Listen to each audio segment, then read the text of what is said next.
Él es el ingeniero agrónomo Guillermo Andró, transmitiendo desde qué lugar de la República Argentina, mi estimado. Estoy en La Plata, capital de la provincia, en un barrio que se llama Citibel, en las afueras de La Plata, donde está el famoso country de Estudiantes de La Plata, el gran campeón mundial, ¿no? Correcto, entiendo por lo que acabas de decir que sos fanático de Estudiantes, o sea, sos un pinche rata. Exactamente. Yo, Correcto. yo, desde la más tierna infancia que he sido campeón del mundo y además correntino por adopción, porque la familia de mis padres son todos de Corrientes. Así Mirá que vos. hasta los 14 años, que fue cuando murió mi abuela, he ido todos los años en los carnavales a vivir eso que es indescriptible, ¿no? Me cuesta ahora. Yo le decía hoy al chico con el que hicimos el contacto lo difícil que es transmitir lo que eran aquellos carnavales, cuando yo era tan chico y nos quedábamos todos los días con mis primos hasta las 4 de la mañana dando vueltas hasta que pasaba la última comparsa, porque en las dos grandes comparsas tenía primos paseando, ¿no? Y otros primos se prendían en las previas, ¿viste? Así que era una fiesta increíble. Me vas a disculpar, pero voy a entrar con una pregunta que tiene algo Sí, que ver con lo personal y con lo que recién me comentabas, porque da la casualidad que yo en mi primaria tuve de compañero de primaria, a un personaje que hace muchísimo tiempo que no veo de tu mismo apellido, que imagino que debe ser ese primo que estás mencionando. Carlitos Andró, ¿puede ser? Tata, Sí, ¿eh? Bueno, mirá la imagen que yo tengo de Tata, porque viste que es un tipo bárbaro, ¿no? Pero de chico era un chico muy lindo, ¿no? Ir a la quinta de nuestros abuelos y verlo venir rodeado de una jauría de perros que mira vos. apenas él era un poco más grande que los perros, o sea, le sacaba una cabeza a la cruz de los perros. Y verlo venir con todo, en la casa de él había todo, una cantidad de animales. Imagínate, yo venía de un departamento en La Plata, ¿no? De una casa acotada, y era como ver venir al niño de la selva, ¿no? Y nos metíamos en eso, que era, la quinta de mi abuelo estaba por Cosadores Correntinos, pero era campo eso en ese momento. Claro, claro, claro, claro. Que O pido, ese es el famoso Tata. pido disculpas a la audiencia que no tiene por qué conocer al Tata o a Carlitos ni nada por el estilo, pero de todos modos me tenía que sacar la duda porque Andró no hay muchos en Corrientes y me resultaba definitivamente una referencia muy querida de mi infancia porque éramos compañeros durante toda la primaria. Bueno, mi estimado Guillermo, ingeniero agrónomo, director del Instituto Dorrego. Así es. Hemos en el Partido Federal, hemos recuperado el Partido Federal, que este año está en sus 200 aniversarios, es el partido más viejo de la Argentina. Mirá vos. Fue el partido de la Revolución de Mayo, fundado por el coronel Dorrego. Claro. Y bueno, en este año está cumpliendo sus 200 aniversarios. Y entonces yo venía con un trabajo reconstruimos desde la plataforma electoral las ideas de Mayo, los conceptos económicos y jurídicos de Mayo, con la ayuda del doctor Sandler, y entonces estamos poniendo en marcha ese instrumento político. Y el instrumento académico es el Instituto Dorrego, en el cual hemos hecho todo un trabajo de enciclopedia sectorial para sacar a luz esto que ha sido filtrado por la educación superior, por la enseñanza superior, porque la Revolución de Mayo fracasó. Y entonces el derecho moderno o cristiano de la Revolución de Mayo fue archivado y se repuso el antiguo régimen, ¿no? O Hay sea, el derecho romano. una cosa que me llama muchísimo la atención, lo que estoy viendo particularmente acá en este momento es el blog del cual sos titular, que es el relativismojurídico.blogspot.com, donde noto un detalle que yo mismo no lo tenía visto de esa manera, y lo hago como referencia a todos los que nos están viendo. Digo, si en algún momento vos preguntás a cualquier argentino trabajador de bien y que quiere salir adelante, si le preguntás básicamente, ¿cuándo se fundió el país? ¿Cuándo empezó a fundirse el país?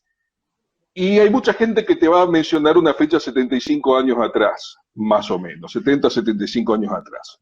Hay otros que van a mencionar otra fecha relativa al año 1930 y hay otros que te van a señalar otra fecha relativa a el año 1917 más o menos. Pero vos, discúlpame la tuteada, discúlpeme, pero esto es una charla entre amigos. Vos marcás una fecha muy notable acá que tiene que ver exactamente con el año 1861, si no fuera a equivocarme, el 17 de septiembre de 1861, que es la batalla de Pavón. Momento en el cual vos decís, ahí empezó. Estoy tratando de sintetizar tus expresiones, estoy tratando de sintetizar tus palabras, pero el Ejército Nacional vence al Ejército Argentino, o sea, al Ejército Patriota, y bueno, y después no se recuperará más, y la Constitución Argentina será burlada, por su opuesto, con la sanción del Código Civil argentino. Esto no lo digo yo, son palabras de Alberdi. Lo que pasa es que estas palabras de Alberdi han sido filtradas y se desconocen. Entonces, cuando vos lees a Alberdi, que ya te digo, está filtrado en todas las universidades argentinas, se hace sobre Alberdi una impostación filológica. Él dice de que el derecho romano, dice que el derecho moderno de la Constitución argentina escapó del todo a las trascendentes miras del derecho romano, que degradó el trabajo hasta hacerlo digno del esclavo, y realzó el robo y el latrocinio político como fuente genuina de la propiedad. Entonces yo decía, pero ¿cómo este hombre en 1884, o sea, eso lo escribió para evitar la sanción del Código Civil? Porque digamos que el derecho es el reglamento de juego de una sociedad. Entonces vas a tener una sociedad de hombres libres, igualitaria y fraternal, en la medida que tengas un derecho científico, que es el derecho que emerge de la ciencia moral, que es el derecho instaurado a través del cristianismo, digamos. Pero bueno, eso fue reemplazado, por supuesto, que es el derecho romano en el Código Civil, y es muy interesante, fíjate vos cómo las dos instituciones, ¿no? La Constitución argentina, ya que estamos hablando de la tierra y el acceso a la tierra, ¿no? La Constitución argentina invita a todos los hombres del mundo a habitar el suelo argentino, a ser propietarios. Sí. Y el Código Civil... A compartir el suelo argentino. Sí, a habitar el suelo argentino. Y el Código Civil, en contrario sensu, dice, bueno, abolimos la ley de enfiteusis, que es la base del sistema rentístico de la Constitución argentina, y hemos decidido volver al puro derecho romano, donde el contrato de alquiler y arriendo será la forma de acceso a la tierra para las futuras generaciones. Claro, o sea, fíjate vos que ya Vélez Sarsfield, que fue un defensor importante de la ley de enfiteusis, ¿no? Que es la ley fiscal, digamos, que es la ley fiscal de la Biblia, dice lo mismo que la Biblia, esta tierra es de los argentinos, tomen toda la que quieran, deben pagar por ella. Esto se cambia con el Código Civil para volver al puro derecho romano, que genera entonces una sociedad de clases dividida, donde la gente no tiene acceso a la tierra, donde está bien, bueno, que será el alquiler. ¿Qué alquiler? ¿De qué alquiler estamos hablando? Donde la tierra será fuente de especulación y donde los argentinos no tendrán acceso a la tierra para vivir ni para trabajar, entonces tendrán que ir a soportar situaciones miserables y soportar un verdadero infierno, que es lo que viven las mujeres argentinas, que son las grandes héroes, porque la pobreza en la Argentina tiene cara de mujer, ¿no? Y los por favor, en esta parte que estás mencionando respecto del Código Civil de Vélez Sarsfield, cuando menciona que pasa a ser manejado a partir de alquiler, entonces, en ese caso, ¿deja sin mencionar o cuál es el propietario tácito de la tierra? Porque alguien tiene que alquilar, eventualmente. ¿A qué se refiere Vélez Sarsfield en esa parte? Bueno, claro, los grandes apropiadores de tierra. Vos sabés que en el Financial Times, en agosto, salió una nota de Parker diciendo que el culpable del desastre argentino no son los 70 años de peronismo, sino los 120 de oligarquía argentina. Esos apropiadores de tierra que, ojo, que esto sucedió precisamente en la Capitanía de La Plata, en Asunción, cuando se cerraron las misiones jesuíticas, ¿no? Entonces el comisionado que viene a cerrar las misiones jesuíticas por mandato de la Iglesia dice, bueno, hemos liberado a los guaraníes, ahora podrán ser esclavos de los colonos españoles y portugueses. Fíjate vos. ¿Y cómo se los esclavizó? Sacándole la tierra. ¿Y a quién se lo dieron la tierra? A los colonos españoles y portugueses, que los sometieron a esclavitud. Pero claro, vos decís, bueno, está bien, eran los indios, qué sé yo. Bueno, hoy la mitad de los argentinos están sufriendo las mismas consecuencias que sufrieron los guaraníes cuando se vieron imposibilitados de tener acceso a la tierra, porque la tierra pasó a ser dueña de una gente que con el látigo los explotaba para realizar los mismos cultivos que ellos realizaban. La diferencia, todo esto está muy interesante, es muy interesante ver La Misión, la película La Misión de Robert De Niro y Jeremy Irons, porque tiene una vigencia espectacular y muestra también ese cambio que se da no solo en el derecho, sino en la Iglesia también. Bueno, y entonces ahí está la raíz de nuestro engaño. Cuando volvamos al derecho constitucional, no tendremos más el régimen de impuestos, habrá un régimen, un sistema, no un régimen fiscal, bíblico de renta a la tierra, y nos pasará lo que nos pasa a quienes nos copiaron. ¿Quiénes nos copiaron? Canadá, Australia, después Nueva Zelanda, y todas las colonias británicas tienen este sistema fiscal. Es una herramienta de geopolítica muy importante porque en sus escritos Alberdi decía que el Código Civil tendrá un efecto devastador 1000 veces más importante que todos los ejércitos enemigos, porque sabe que te conduce a la desigualdad, a la violencia y a la guerra civil. ¿Qué es lo que tenemos en las calles hoy?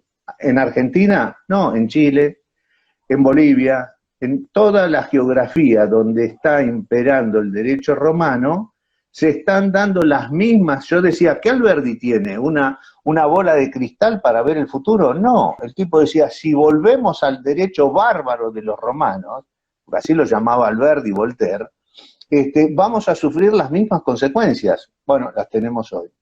Por eso, en el 2012, un grupo de economistas del Commonwealth vinieron a ver qué decíamos nosotros. Hicieron la primera reunión fuera de los países del Commonwealth, que es la International Union Land Tax.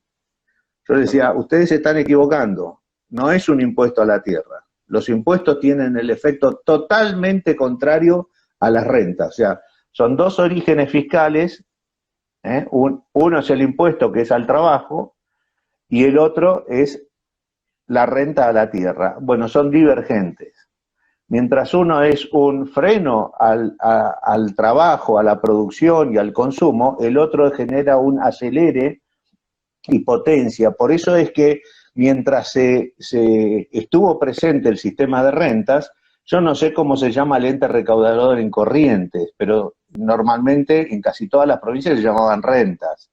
Pero sin embargo nuestros economistas no saben a qué se llama renta. O sea, acá el neoliberalismo generó el neolenguaje y cuando las palabras pierden su significado es para que el hombre pierda su libertad, para ir metiéndole engaño, ¿entendés? Ok. Entonces, esto es lo que ha alejado a la gente de la tierra, y el hombre es un ser natural, necesita de tierra. Bueno, el derecho que tienen los pájaros y los animales que tienen acceso a la tierra, no lo tenemos los ciudadanos argentinos por la legislación vigente. Entonces tienen que vivir en chapas de emergencia las madres con sus 5 hijos en un país que ha llegado a este escandaloso 50-60% de pobreza. Entonces esto ha llegado el momento de ponerle un punto final, porque las consecuencias son tremendas, ¿viste? Y bueno, entonces nosotros montamos en la Facultad de Derecho de Buenos Aires durante casi 11 años un trabajo en un seminario de investigaciones para restablecer todo esto, ¿no? Con el doctor Héctor Sandler, un personaje de la historia argentina, que es increíble. Bueno, Tengo una pregunta, sí. Guillermo. Desde esta perspectiva, desde este punto de vista, ¿cómo ves el reflejo en la actualidad de lo que se está conociendo últimamente como la toma compulsiva de tierras, los asentamientos, las tomas y todo este movimiento que se está dando en estos últimos meses, particularmente con un cierto impulso dado por la actual política? Mirá, es tremendo esto, porque yo lo sigo de cerca. Acá yo soy muy amigo del director de suelos del gobierno nacional en este momento. Y él dice que un intendente, ex intendente platense, le dijo que la tierra, la rezonificación de tierra, es la principal caja de los intendentes, ¿no? Bueno, yo para rezonificar una tierra, para ponerla a función para el procrear, el intendente de turno, a través de su gabinete, me pidió $220.000. Entonces yo le hice ingenuamente una denuncia ante un fiscal y pusieron el camión de culata en la municipalidad y se llevaron preso a todos los funcionarios del gabinete. Esto no pasa solo en el municipio de La Plata, pasa en todos los municipios. Por eso no rezonifican tierra los intendentes para que la tierra tome un carácter especulativo y no se pueda, y la gente no tenga acceso a la tierra para vivir y trabajar. Y que tome unos precios exorbitantes, como te das cuenta, y cuando sube el valor de la tierra, sube el valor de la propiedad, porque no sube ni el cemento ni el hierro. Acá lo que sube es el valor de la tierra. Y entonces se desconecta de los salarios, y entonces la gente no tiene otra más que primero achicarse, irse a un departamento de 3 dormitorios a uno de 2, después separarse de la mujer, romper la familia, porque esto destruye la célula básica de la sociedad, que es la familia.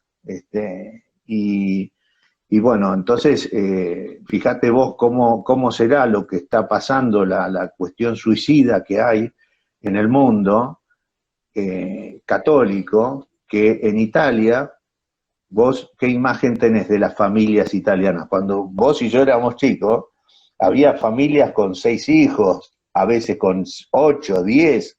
Bueno, mi tía Maggie Kennedy, la madre de Tata, no solo tuvo 5 hijos, sino que adoptó uno, pero después crió a 12 chicos más. Esto es algo increíble de esa mujer. Bueno, pero lo cierto es que la gente se ve, cuando no tiene acceso a la tierra, se ve en una situación peor que la de los esclavos.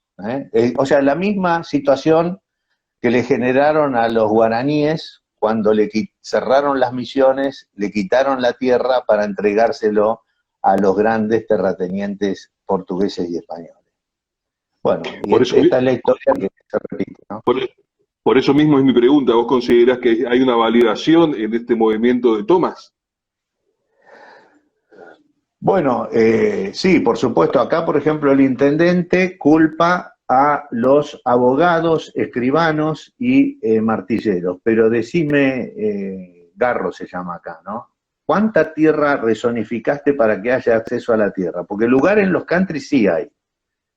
Pero ¿cuánta zona, cuánta tierra rezonificaste en los... Ahora hay una idea de modificar el código de planeamiento para habilitar tierras en el sur y en el norte. En el norte la clase alta, en el sur la clase media. Y en el oeste, que es la clase baja, cero. Cero. Entonces, cuando se fue Cristina, había 130 villas miserias rodeando a La Plata, asentamientos. Bueno, hoy hay 180 y creciendo en una forma explosiva. Bueno, y esto es tremendo, esta es la más grande canallada que se le puede hacer a la gente. Y por supuesto él dice, porque la gente se organiza entonces y toma tierra y no le queda otra. Y entonces, bueno, se le da todo este desastre que está pasando. Yo le decía a los grandes terratenientes, miren, si ustedes, porque esto, por ejemplo, el abuelo de Enrique Duó es el dueño de Media Argentina, ¿no? Pero de los dos palacios Duó que están en Avenida Alvear. Ups, tenemos un pequeño inconveniente. No puede ser que acá hay gente que vive en Buenos Aires que tiene extensiones terribles de campo que no se han puesto nunca la bota y que no han pisado su campo. Eso les decía, ¿no?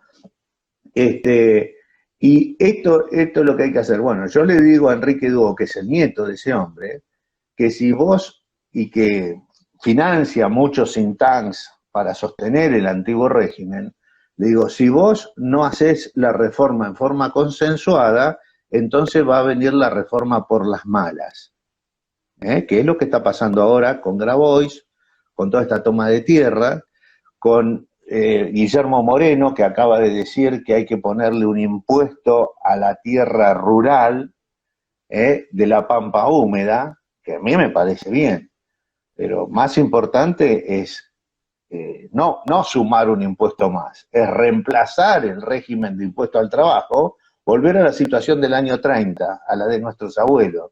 No había impuesto al trabajo.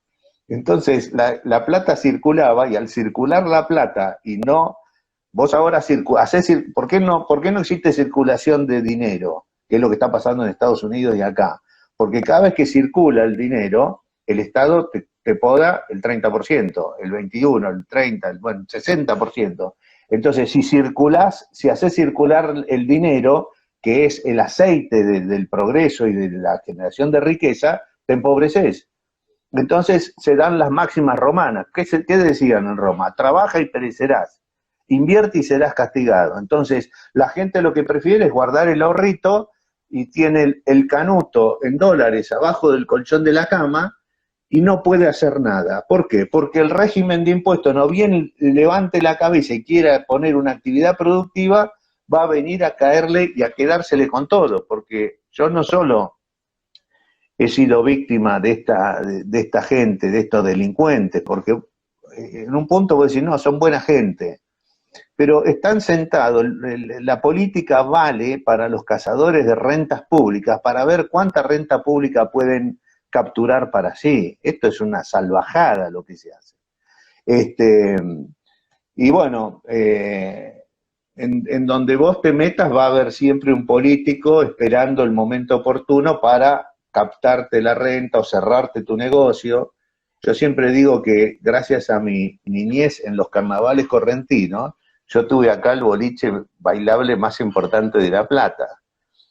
Y me lo cerró el delincuente de Alá, que hoy es ministro de Justicia. ¿Por qué me lo cerró? Porque en el código de planeamiento que él hizo, dijo, vamos a rezonificar y todos los boliches que vayan a una cava que él tenía acá en las afueras de La Plata. Entonces, nosotros le teníamos que alquilar la cava a él, llenar la cava, poner el boliche y pagarle el alquiler a él. Bueno, lo mismo que hicieron eh, con los guaraníes, ¿te das cuenta? En Corrientes. Se armaba el caballero, pequeño negocito, ¿no? Un negocio magnífico, capturado, porque además esta gente dice, si yo te rezonifico la tierra, vos que tenías una propiedad, que es cierto esto, vos tenías una propiedad que valía 10, yo al rezonificártela vale 100. Entonces no me merezco la mitad, por lo menos. Visto así está correcto, pero esos son los genuinos recursos del Estado municipal, que haría que todas las sociedades fueran florecientes y que nadie tenga que, además es la base del federalismo, porque rentas es los recursos genuinos del municipio y de la Quedan, provincia. quedan Y es en el lo que le... municipio y en la provincia, exactamente. Exactamente. Entonces vos que tenés regiones totalmente improductivas, totalmente despobladas, fíjate vos, si Corrientes tuviese la densidad poblacional de los Países Bajos, ¿eh? Tendría que tener hoy 60 millones de personas solo en la provincia de Corrientes. Entonces, ¿por qué Corrientes es una provincia pobre? Porque no hay nadie. Por eso gobernar es dar, es poblar. Vos cuanto más poblas o sea, es casi un sistema biológico. No hay Sí. nadie, la tierra vale poco. Empiezan a llegar los colonos, entonces empieza a haber demanda de la tierra. Al aumentar la demanda de la tierra, aumenta la renta, por lo tanto los impuestos para sostener una sociedad cada vez más compleja. Y vos estás chocho de pagar esa renta porque te reditúa. Y vos no tenés impuestos al trabajo, y entonces esta es la explosión que vos la podés ver que hubo en la Argentina del siglo pasado, de principios del siglo pasado. Existía el sistema de renta, la gente no había impuestos, y lo ves en la arquitectura, en casi todo el país, cómo floreció, con qué vigor floreció la Argentina. Bueno, a partir del año 30 se pone el primer impuesto, que es el impuesto a los réditos, con una discusión fenomenal, porque los socialistas sabían de este tema, por eso básicamente los socialistas defienden mucho el no poner el impuesto a los réditos, pero bueno, ese fue la semilla y el germen que derivó en todos estos 161 impuestos que tenemos al que trabaja y produce. ¿Por qué? Porque en las universidades argentinas, nuestros economistas, no se les enseña economía clásica, se les enseña economía neoclásica. ¿Y cuál es la diferencia? La diferencia es que de los 3 factores de producción, tierra, trabajo y capital, desaparece ¿quién? La tierra. Entonces queda el trabajo combatiendo con el capital, que es la base del himno peronista. ¿Por qué el trabajo combate el capital? Porque la tierra desapareció. ¿Y dónde está esa plata? En el bolsillo del terrateniente, que se enriquece sin trabajar, ni producir, ni hacer absolutamente nada. Bueno, esta es la historia de nuestro país. Esto se ha podido mantener oculto y fíjate vos que Humberto Eco, en su última charla en la Argentina, en 2014, sobre la función de las universidades, dijo que es función de la universidad el filtraje, porque no se puede conocer todo. Entonces, pero que se han filtrado deliberadamente información muy importante que es necesaria recuperar, o sea, él dice, hace la figura, se la ha ocultado, se la ha apartado y se la ha metido como en un freezer. Bueno, es necesidad de los académicos del presente tratar de recuperar ese conocimiento congelado y ponerlo como en un gran microondas para darle vida.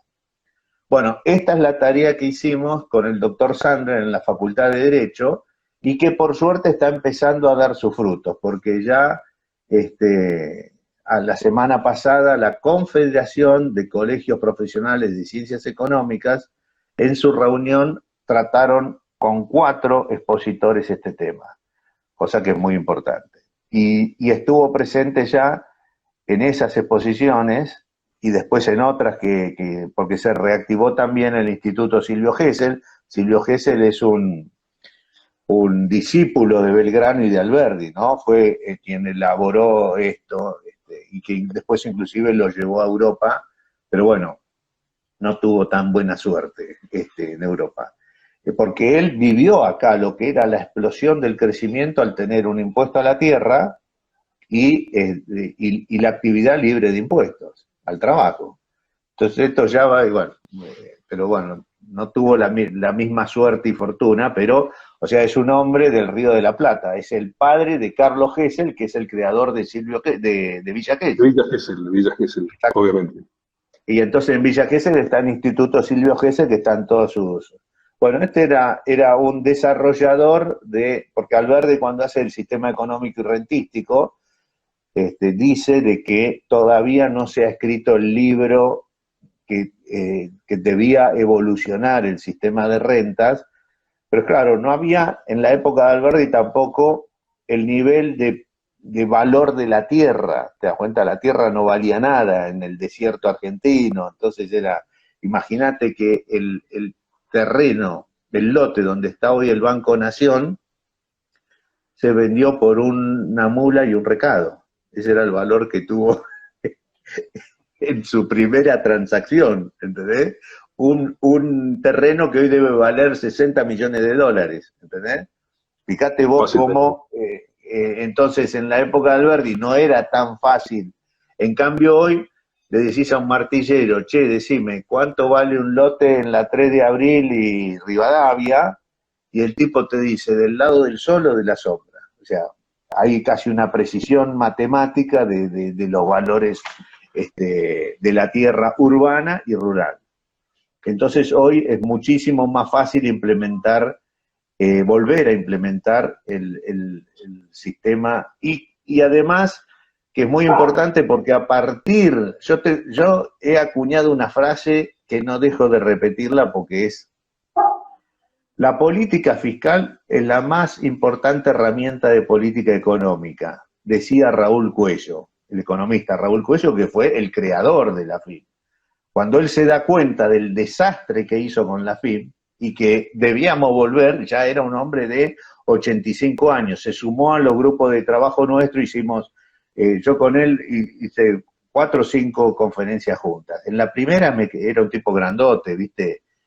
Se violentó, me quería matar, pero después se dio cuenta, porque ¿usted qué se cree? ¿Que somos todos estúpidos? No, yo no estaba hablando en primera persona, yo todo lo que hacía era recitar a Alberdi, ¿te das cuenta?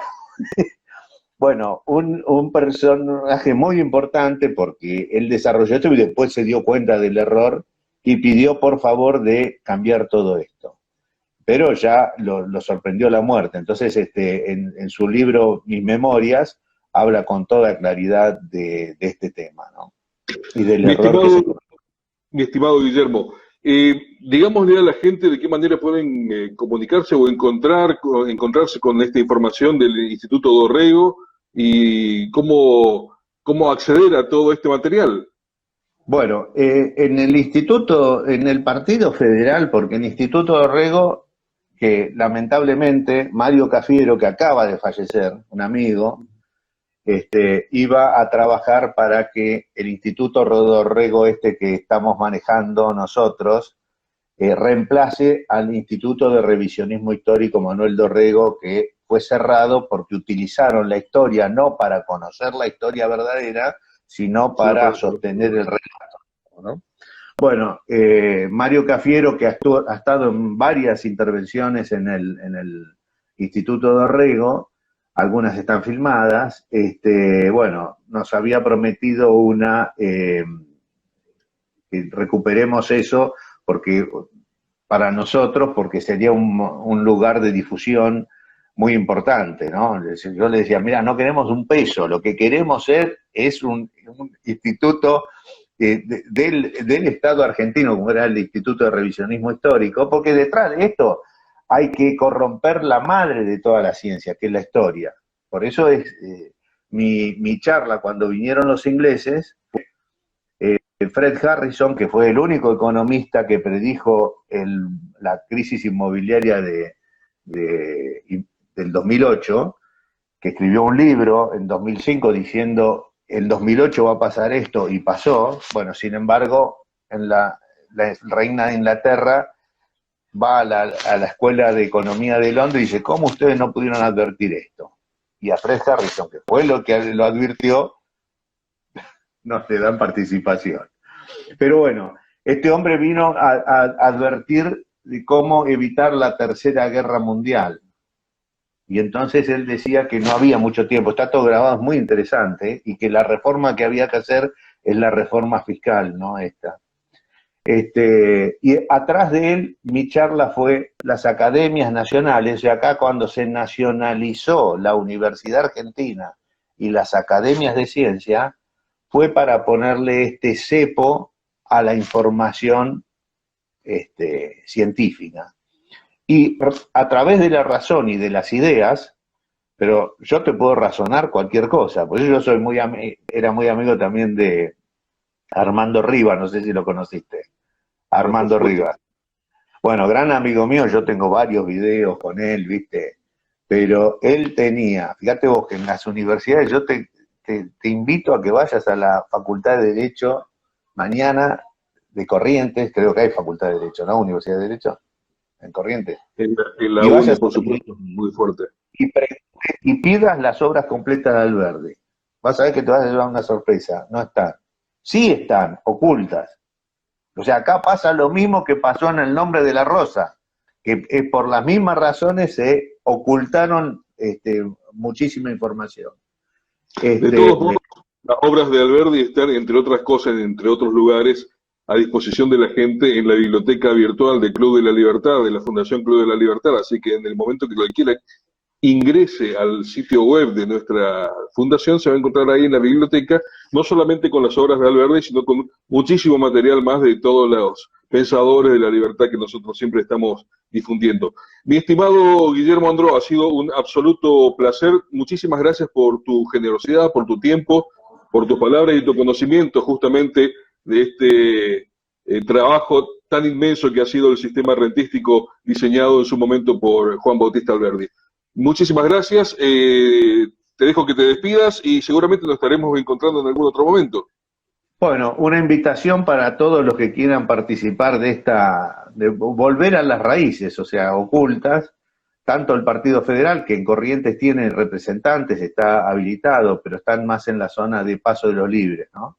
Y a través del blog, activar. Y es una invitación a todos. Vos sabés que Jesús le decía, porque a los abogados de su tiempo, que eran los fariseos, que debían renacer. Y dice, ¿cómo vamos a renacer a los 60 años, volver al vientre de madre? Le decía Nicodemo. No, renacer espiritualmente, que es lo que hizo Agustín de Tagaste, y se convierte en San Agustín.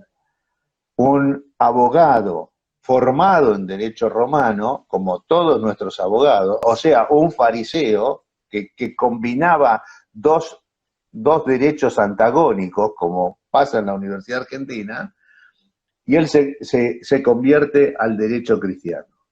Bueno, esta es la misión de conversión que tienen, porque nosotros estamos, ya ves que hay un interés de los abogados de ver cuál es la falla que hay tanto en la carrera de Derecho como en la de Ciencias Económicas, y nosotros le decimos, señores, acá hay un instrumento muy fácil, validemos los títulos. Que el abogado pierda su título, tiene que dar una materia para que sepa las consecuencias económicas, políticas y sociales de incumplir con la fuente del derecho cristiano, que es su sistema fiscal de rentas a la tierra. Bueno, un abrazo para todos los correntinos. Un gustazo, mi estimado. Saludos desde Corrientes y nos estamos encontrando en cualquier momento y con nuestros amigos de todas las noches, mañana a partir de la hora 21, nuevamente aquí en Conversando con el Club de la Libertad. Muchísimas gracias. Chao, nos vemos.